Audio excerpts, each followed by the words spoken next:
Hi, everyone.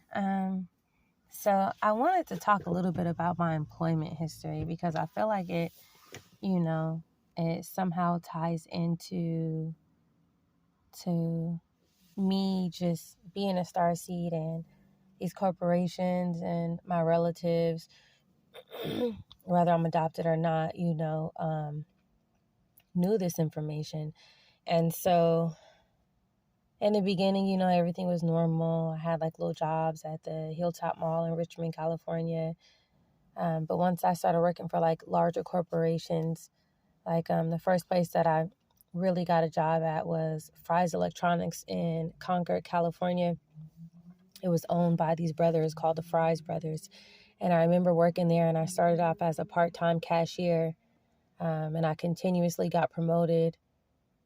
And I ended up being a customer service supervisor, but then working in the cafe area, I had learned a lot about different departments, and so I can still help out in other areas.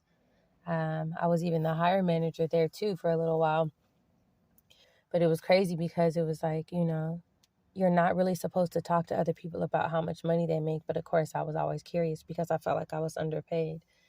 And people who would come in who didn't have the skill set that I had, they would be paid more than me.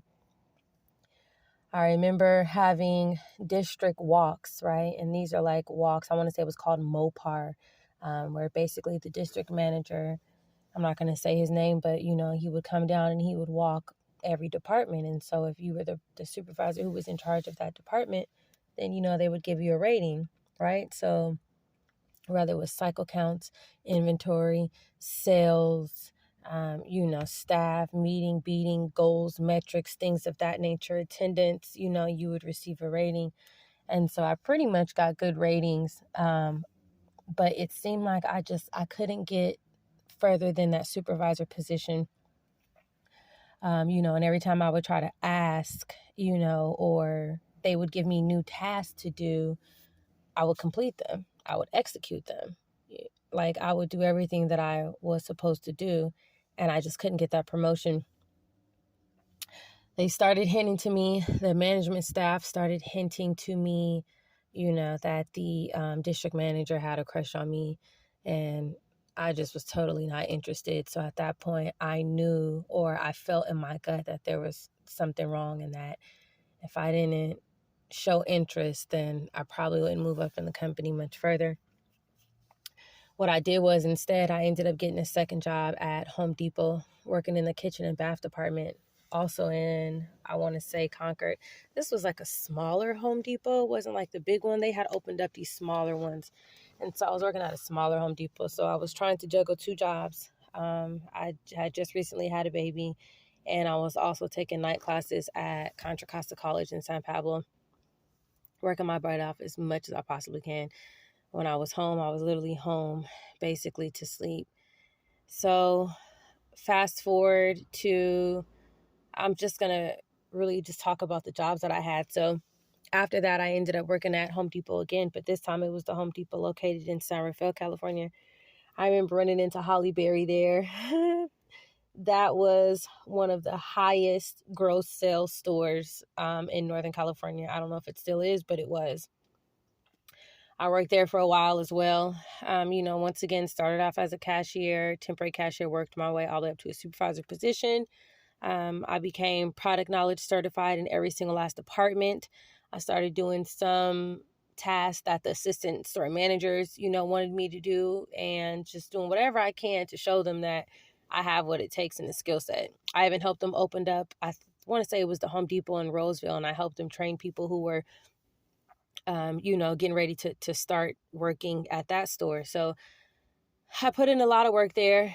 And once again, similar situation, district manager, would come down. We would have walks and stuff like that. And one of the assistant store managers, I'm not going to say no names, but he put me to office and let me know that the district manager took some sort of interest in me. And I was not interested again, and I was probably the only supervisor in the whole store, to where it's like when they would have these different group gatherings outside of Home Depot, I would not go.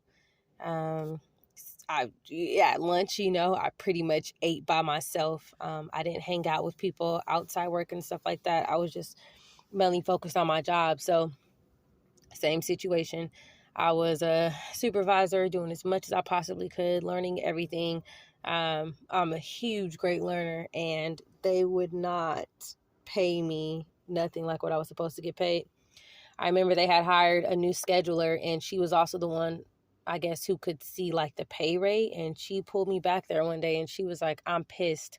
Why are you only making, I want to say it was like 14 something dollars an hour? And I was like, I don't know. Like, I don't know what to do. And she's like, I'm going to try to help you, to see if we can get you this and that. And so it didn't end up working. I don't know if they probably ultimately convinced her like no, or told her some type of lie or whatever the case may be to make her stop, trying to help me. But I just left it at that.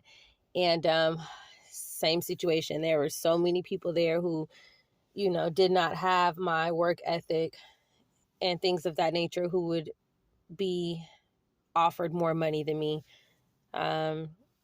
And I started seeing a pattern within these major corporations, and the district managers liking me, and then me staying at the bottom of the pay scale because I'm not taking these offers. That was like the ultimate, just after Home Depot, I was like, you know what? I'm tired of this. I'm about to do something different. These corporations do not want to give me what I deserve. There's nothing that I can do about it. Hard work is not paying off at these corporations. So once I started to put two and two together, I said, forget it. So I was dating this guy from Central Richmond. I'm not going to say his name, but I had basically discovered that he, had other women who weren't his girlfriend, but they were in the industry of, dating men for money. And one day I was just like, forget it. I was like, let me go out there, and let me try it. He was like, no, you crazy. I'm like, let me try it. So anyways, I want to say the first time was I went to Bakersfield, California. I got straight out there outside. I had no problem. I was so fed up with these corporations, having me struggling, basically going underwater, trying to survive, being behind on my bills, working extra hard, overtime hours, whatever it is, you name it, and it just wasn't paying off. The first night, I want to say that I tried it, I made either the same amount, it was either equivalent to, or it was more than a paycheck. So now I'm looking at it like I made this in one day versus me struggling to make this within 2 weeks, and I have to have taxes taken out. I was like, oh yeah, I'm not going back. And I literally never went back, to Home Depot after that. So that was like my beginning journey of me, I guess you can say, like, probably, because it's a crime, right? Prostitution is a crime, but when you're living, especially on the West Coast, California, at that, Bay Area, at that, like, you have to do what you have to do. So as soon as you're introduced to something, or you go take a leap of faith on something where you can actually survive and pay your bills and get things that you want and need, it's like, I was just like, forget it. I never really had too much support within my relatives, and now I see why, but I didn't know then. I just thought that everybody was just for themselves. I didn't know that it was really everybody together secretly against me. So anyways, that's just a little bit of history of how I really started going into the criminal side, which ultimately led me to going to jail for different things. So I'll discuss that another time.